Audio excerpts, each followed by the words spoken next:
Merhabalar, ben Huri. Huri Metek Mutfak'ta kanalıma mutfağıma hoş geldiniz.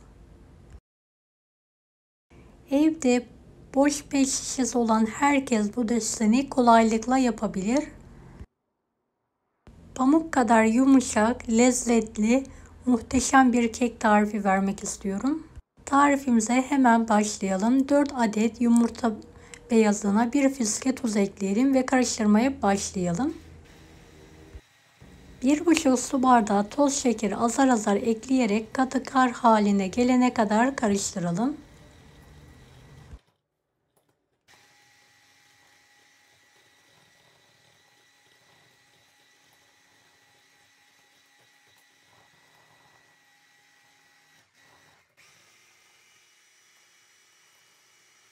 Evet, yumurta beyazı bu kıvamda olmalı.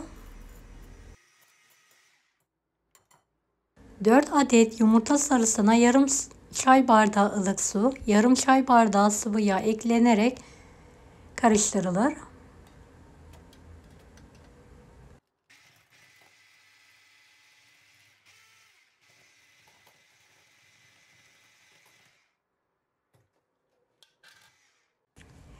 Bir su bardağı un,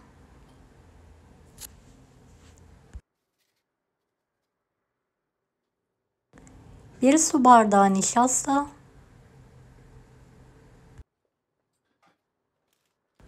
2 paket vanilya, 1 paket kabartma tozu kullandım.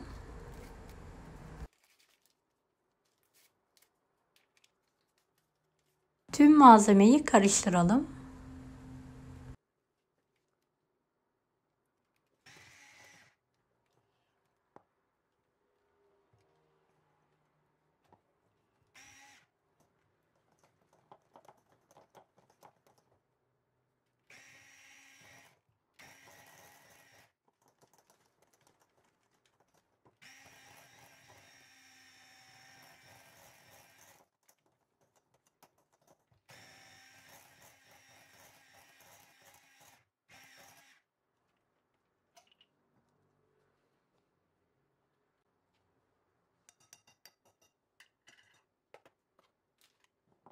Yumurta beyazını 3-4 seferde sarıya ekleyerek yavaşça karıştıralım.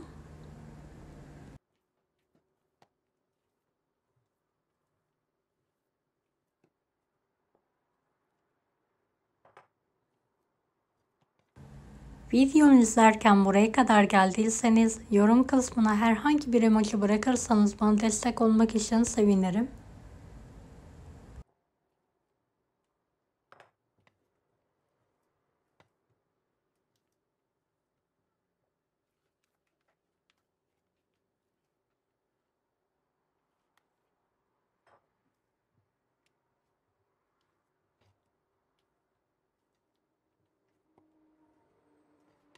Evet, hazırladığımız kek harcını ikiye ayıralım.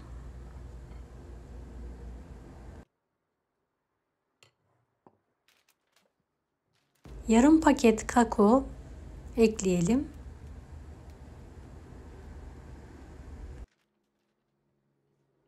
Yavaşça karıştıralım.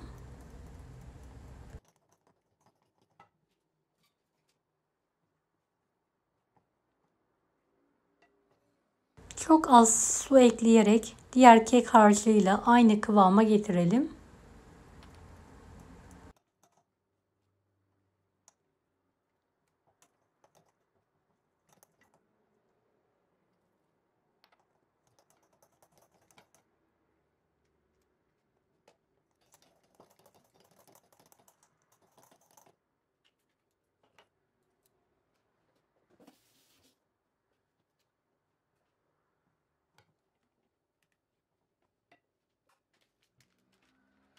Kakaoyu 3-4 seferde ekleyerek yavaşça karıştırmaya devam edelim.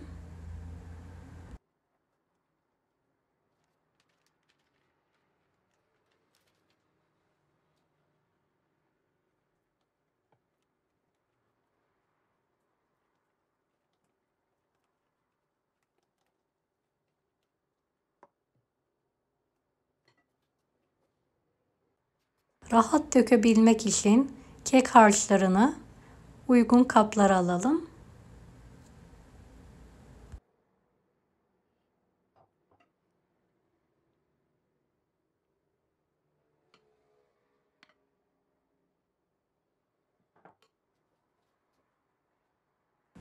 Boş pet şişeyi videodaki gibi keselim.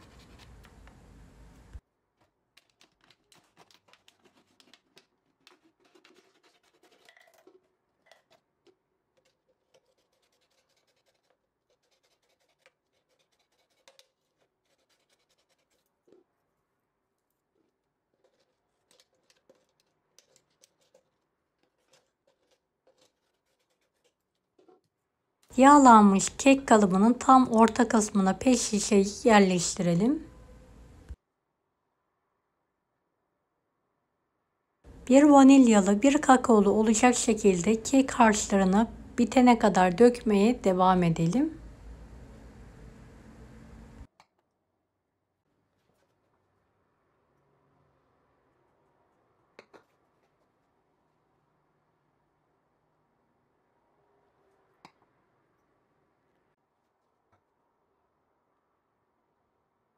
Evet, tüm kek harçlarını aynı yöntemle dökmeye devam ediyorum.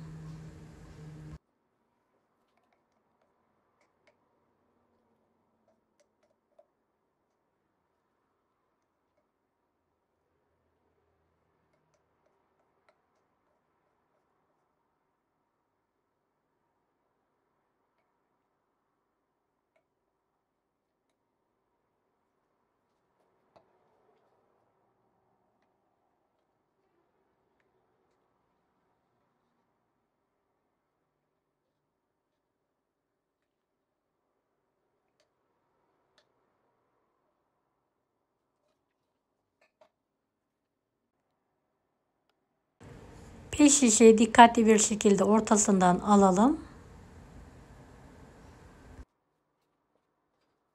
Kekimiz fırına girmeye artık hazır. Önceden ısınmış 170 dereceli fanlı fırında pişirmeye bırakalım. Pişen kekimizi fırından hemen çıkartalım. Kendi halinde ılımaya bırakalım. Servis tabağına alarak yemeği ve ikramı hazırlayabiliriz artık. Deneyecek olanlara şimdiden kolaylıklar dilerim. Kanalıma ücretsiz abone olmayı unutmayın. Bir dahaki videolarda görüşmek üzere. Allah'a emanet olun. Hoşça kalın. Daha farklı tarifler için bunları da izlemeyi unutmayınız. Afiyet olsun herkese.